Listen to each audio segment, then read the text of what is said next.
Il y a quelques semaines, le 30 avril, c'était mon dernier jour de boulot effectif. Ensuite, le lendemain, le 1er mai, c'était le premier jour de mes dernières vacances dans ma boîte parce que je démissionne et je devais solder le reste de mes congés. Donc la première chose que j'ai faite, c'est d'aller en direction de YouTube pour m'afficher publiquement avec les 4 premières vidéos de mon prologue et quoi, une quinzaine de shorts. Une semaine plus tard, le 8 mai, bam, je sors la vidéo à propos de la transparence sur YouTube. Puis le vendredi d'après, une vidéo à propos de mes privilèges. Puis le vendredi d'après, une vidéo à propos de moi sur YouTube. Puis le vendredi d'après, on est aujourd'hui le 29 mai. Et lundi prochain sera mon premier jour de congé mobilité et j'aurai enfin terminé mes vacances au sein de cette entreprise et je serai officiellement en suspension de contrat pendant 12 mois. Et si je regarde en arrière, en fait, je me dis que j'ai pas vraiment profité, en fait. J'ai juste bossé. Salut, c'est Cyril. Bon voilà, je viens de me caler un mois de vacances. Un mois entier. Franchement, je me voyais déjà glander à mort. Avec le printemps qui commence à pointer le bout de son nez, en mode petite bécane sur les routes de campagne normandes, vent dans les cheveux, enfin...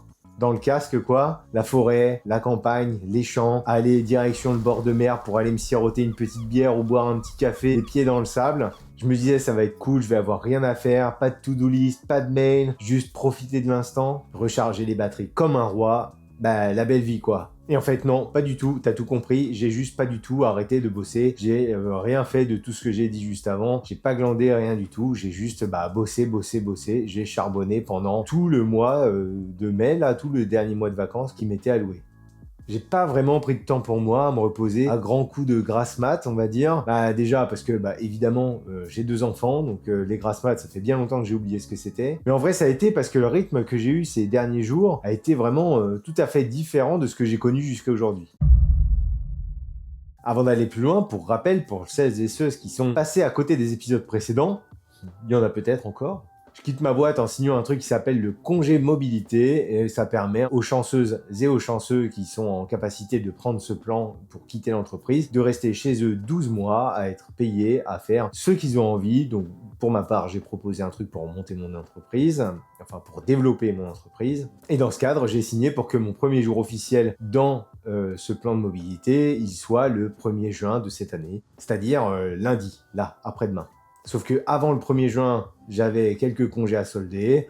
En France, je sais pas si vous avez suivi le délire, mais en gros, au mois de mai, évidemment, d'essayer d'aligner les jours de congés pour faire le plus de congés possible. En l'occurrence, cette année, il y avait 17 jours ouvrés. J'avais à peu près 25 jours de congés à poser, donc j'ai posé tout mon mois de mai. Ça veut donc dire qu'arrivé au 30 avril, enfin au 1er mai, j'avais 2 choix qui s'offraient à moi. Le choix numéro 1, profiter allègrement, vivre la vie d'Aloca, tranquillou bilou, les doigts de pied en éventail sur la plage, histoire de décompresser avant d'enchaîner sur ma prochaine tranche de vie, ou l'option numéro 2, considérer que finalement j'ai pas 12 mois qui s'offrent à moi, mais 13 mois en rajoutant ce mois de mai, et me lancer directement dans cette nouvelle activité que j'ai envie de monter. Parce que, pourquoi attendre en fait ? Et puis bon, je vais pas te mentir, j'y ai quand même pas mal réfléchi, avant même le mois de mai. Tu penses bien, ça fait depuis décembre que je prépare tout ça. Alors j'ai eu bien le temps d'y réfléchir. Et puis il y a aussi tout ce truc d'avoir la flamme, là en ce moment j'ai un peu la flamme, là j'ai vraiment la motivation de le faire. Je sais pas, parfois on arrive à lire un truc comme l'énergie du début, et j'ai vraiment ça actuellement. Donc j'ai pas envie de passer à côté de cette super opportunité d'être à fond dans mon nouveau projet, et de laisser un peu retomber le soufflet. Non, j'ai vraiment envie de me lancer directement pour pouvoir profiter de toute cette énergie dont j'ai absolument besoin en fait pour mener à bien ce nouveau projet. Non mais en vrai, je me suis posé la question, je me suis vraiment posé la question, qu'est-ce qui se serait passé si j'avais glandé ? Si j'avais absolument rien foutu ? Et tu sais quoi ? J'aurais pu, en fait. Et j'aurais eu totalement le droit, c'est mon temps, ça m'appartient. Quoi qu'en dise la société, quoi qu'en dise mon entourage, j'aurais eu le droit de m'accorder du temps pour moi. Rien que moi. Et même pas forcément pour faire des trucs à la maison, lire des livres, apprendre des nouveaux trucs. Non, pas du tout. Pas forcément faire des trucs nobles. Non, là, je te parle de vraiment prendre du temps pour soi, pour faire des trucs bien vides de sens. Genre, je sais pas, passer platine sur League of Legends, préparer mon prêtre pour aller taper Illidan sur WoW, ou encore binge-watcher YouTube. Bon, ça, je t'avoue, pour YouTube, c'est pas vrai. J'ai effectivement fait ça à peu près tous les jours, mais c'était pour rechercher l'inspiration.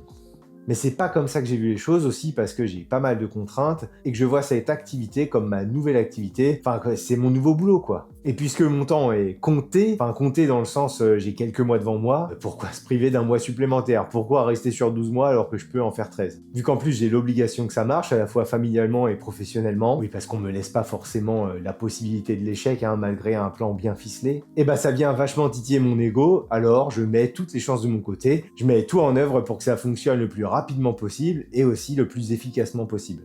Entre nous, j'avais aussi pas mal senti le truc venir, du fait que je reste à la maison et d'être un peu perçu comme le mec qui est à la maison et qui fout rien, et qui est à la disposition totale en mode, puisque t'es là et que tu fous rien, autant que tu fasses les corvées et que tu fasses les tâches ménagères, ou à me prendre des remarques du genre, t'as pas mieux à faire que de passer toutes tes journées à jouer aux jeux vidéo? T'as que ça à foutre de gâcher tout ton temps sur YouTube? T'as vraiment rien foutu à la maison? Ça, en plus du reste, voilà, ça fait que j'ai directement enchaîné sur ma nouvelle activité. Après, si jamais t'étais dans ma position et que toi t'avais pris des vacances, pour couper, même si c'est pour te faire un genre de 35 heures Netflix par semaine, franchement, aucune honte, moi je te comprends, et t'aurais bien eu raison, chacun son truc. Bon, dans les faits, j'ai pas pris de vacances, mais finalement, ces 30 derniers jours à faire mes trucs pour moi, avec pour contrainte mon envie et mon énergie, c'était super ressourçant. J'ai adapté mes journées comme j'ai voulu, sans la contrainte du classico-classique 9h-18h, durant lesquelles t'es obligé de travailler pour travailler. Alors oui, c'est vrai, j'avais du télétravail, donc j'étais chez moi, je pouvais aller faire des pauses dans mon environnement, une pause Lego, une pause YouTube, une pause tâches ménagères. D'ailleurs, tu peux t'abonner pour être sûr de louper aucune de mes prochaines vidéos quand t'es en télétravail pour faire une pause entre deux PowerPoint. Tu me remercieras, ça te fera toujours ça de réunion en moins. Mais la pseudo-liberté de travail qui est offerte par le télétravail, c'est vraiment incomparable avec ce que j'ai ressenti là dans les derniers mois qui est passé. Franchement, en télétravail, t'as pas vraiment le droit de te dire bon, il est 15h20, j'en ai marre de bosser, je vais aller promener le chien et puis je m'y remettrai après. Déjà d'une, pour une histoire d'assurance, et puis de deux, si t'es comme moi, t'étais sur Teams, tu recevais tes petits messages, tes petites notifications, et t'étais un peu obligé de répondre dans la dizaine de minutes. Là, puisque c'est mon temps à moi pour une activité pour moi, y a rien qui m'en empêche. Et franchement, cette sensation de contrôle de mon temps, c'est vraiment incroyable. Je suis passé du mode remplir mes horaires, que j'ai quelque chose à faire ou non, à faire ce qu'il faut pour mon projet, enfin travailler efficacement pour mon propre projet, mon projet à moi. Donc c'est vrai, j'ai pas compté mes heures, hein. D'ailleurs je sais même pas vraiment si j'ai beaucoup bossé ou pas beaucoup bossé. Par contre ce qui est sûr, c'est que je suis content de la façon dont j'ai rempli mes journées, et j'ai vraiment la sensation d'en avoir fait assez. Et ça aujourd'hui, c'est le principal.